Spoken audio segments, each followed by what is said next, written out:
Assim diz o Senhor: ponde-vos nos caminhos e vede, e perguntai pelas veredas antigas qual é o bom caminho, e andai por ele, e achareis descanso para a vossa alma.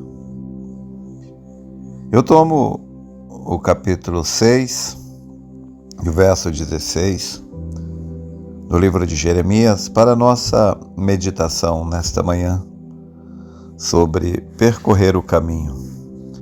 Também Isaías, no capítulo 35, verso 8, ele diz: ali haverá um alto caminho, um caminho que se chamará o caminho santo. O imundo não passará por ele, mas será para o povo de Deus, os caminhantes. Até mesmo os loucos não o errarão. Bem, este é o caminho de Deus feito para nós. O profeta chegou a pregar uma mensagem com este título: o caminho de Deus feito para nós. O final é maravilhoso. Lá no final do caminho, nos espera o rei com o galardão, a recompensa, a coroa da vida. Porém, este caminho passa por lugares dolorosos, eu diria assim. E quando a gente está passando por esses momentos difíceis, nos vales das dores, nos vales das decisões, muitas pessoas, elas se perdem por não manterem aquele contato com Deus. Elas se deixam seduzir pelo diabo e então elas tomam um desvio da rota.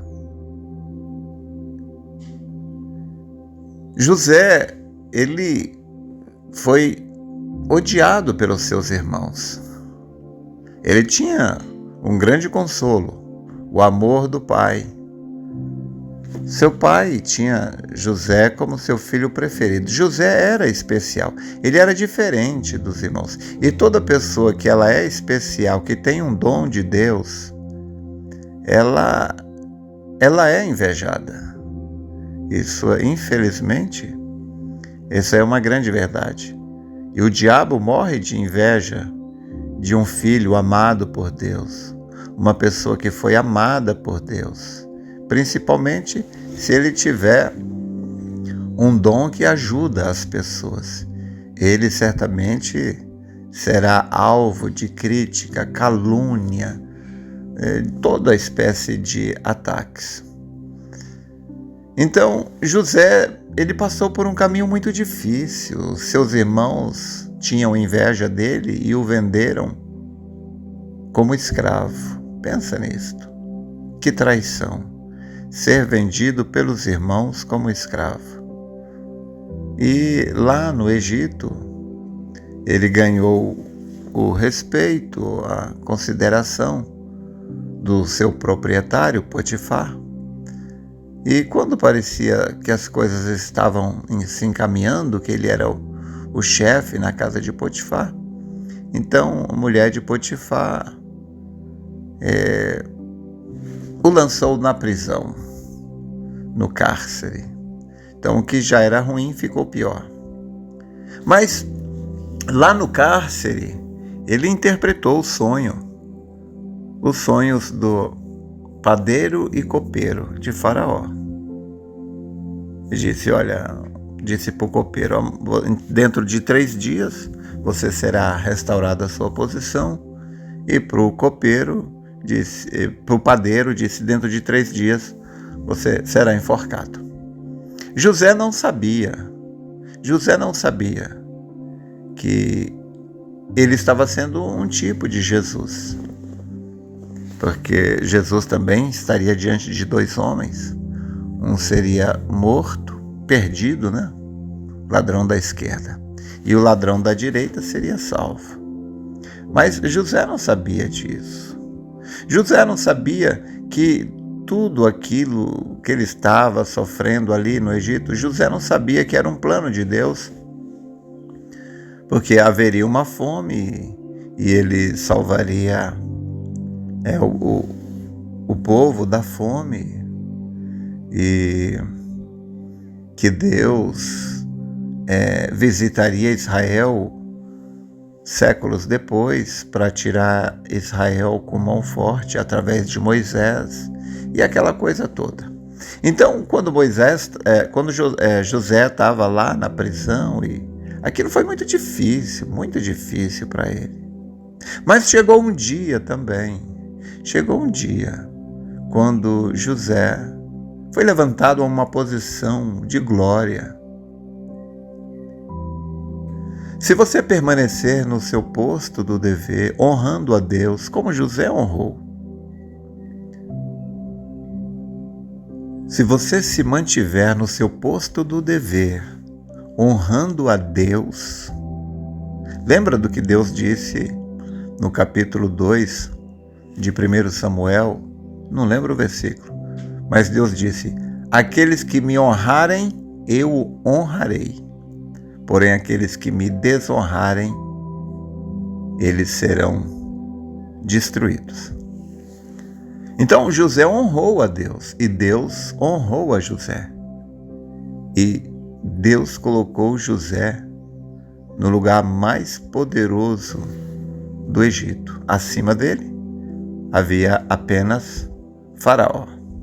E ninguém podia se dirigir a Faraó, senão através de José. Mais uma vez, um tipo de Cristo, que ninguém vem ao Pai, senão por mim, disse Jesus.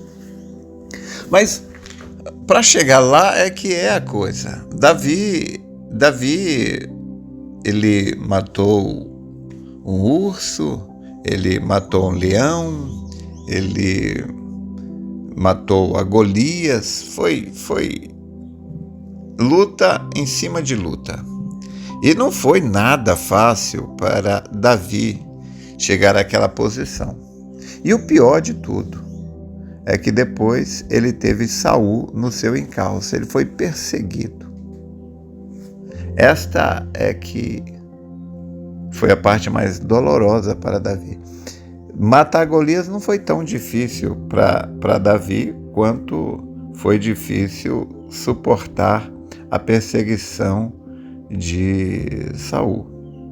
Mas aquilo teve um fim. Um dia o seu perseguidor foi morto. É como Israel. Foi difícil para Israel percorrer o caminho do Egito para a Palestina. Eles foram encurralados diante do Mar Vermelho e o seu inimigo veio atrás, mas aqueles inimigos também morreram. Agora, aqui é que está a questão. Aqui é que está o ponto-chave. O ponto-chave, a questão é isso daqui. Se você se mantiver no seu posto do dever, mesmo que você não compreenda, mas se você se mantiver honrando a Deus, Deus vai te honrar. Então, Deus honrou a Davi, colocou no trono. Deus honrou a José, o colocou naquela posição. Agora, o povo que estava no deserto não honrou a Deus. Eles não tiveram esta grandeza, esta visão, esta revelação de ficar no posto do dever ao lado do homem que Deus levantou, que foi Moisés. Olha, não importa o que Datã, Coré, Abirão, ou seja lá quem fosse, falasse de Moisés. O importante era aquele povo saber que Moisés foi levantado por Deus, e se eles ficassem no posto do dever, quando eles percorressem o caminho, eles seriam abençoados também. Mas não.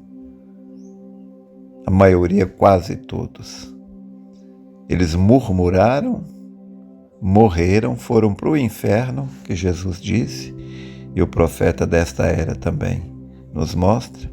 Mas o bom é que o que representa, a pessoa que representa a mim, representa a você, não é os que morreram, é os que chegaram lá, Josué e Caleb. Eles eram o nosso tipo. Então Josué e Caleb chegaram lá. É uma prova de que nós também vamos chegar lá. E nós seremos colocados em nossa posição. Passamos por lugares difíceis, lugares apertados. Mas o que é importante você lembrar do que Deus disse: não te mandei eu? Esforça-te e tem bom ânimo. Não pasmes e nem te espantes, porque o Senhor teu Deus é contigo por onde quer que andares. Esta é que é a coisa. Deus disse: tu, a quem tomei desde os confins da terra, dentre os seus mais excelentes, e te disse: tu és meu servo, tu és minha serva, a ti te escolhi e não te rejeitei. Não temas, porque eu te ajudo. Não te assombres, porque eu sou teu Deus. Eu te tomo com a destra da minha justiça e te digo: não temas, que eu te ajudo. Haverá uma recompensa para você. Simplesmente siga o seu coração. Siga o seu coração. Deus não deu fulano A, B, C, D para te guiar. Não. Deus te deu duas coisas para te guiar aqui na terra. A Bíblia, né? A palavra, a Bíblia, a mensagem, te deu um pastor. Deus só está obrigado a usar o pastor para te ajudar. Outras pessoas não é o plano de Deus, não é o canal de Deus. O canal de Deus é o pastor. Por isso o profeta disse: fique ao lado do seu pastor, porque ele está ordenado por Deus para te conduzir até o arrebatamento. E o seu coração, olhe o seu coração. Siga o seu coração. Faça o que o seu coração te diz, o que o teu coração te manda fazer, não o que a sua mente diz. Faça o que o seu coração manda você fazer. Porque o diabo habita na mente, mas Deus habita no coração. Se no seu coração habita o Espírito Santo. Então, finalizando, eu digo isso. Às vezes, passamos por lugares difíceis, mas pense nisto. Tudo nesta vida passa, esta vida passará, as dificuldades passarão, tudo passará. Mas o lugar, a glória que nos espera não terá fim. E Paulo disse: porque tenho por certo que as aflições deste tempo presente não são para comparar com a glória que em nós há de ser revelada.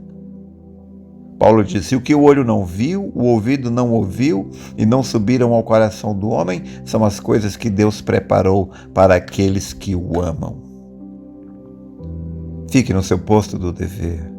Dê glórias a Deus, mesmo com dificuldade, mesmo na doença, na dificuldade. Honre a Deus e Deus te honrará. Deus te abençoe.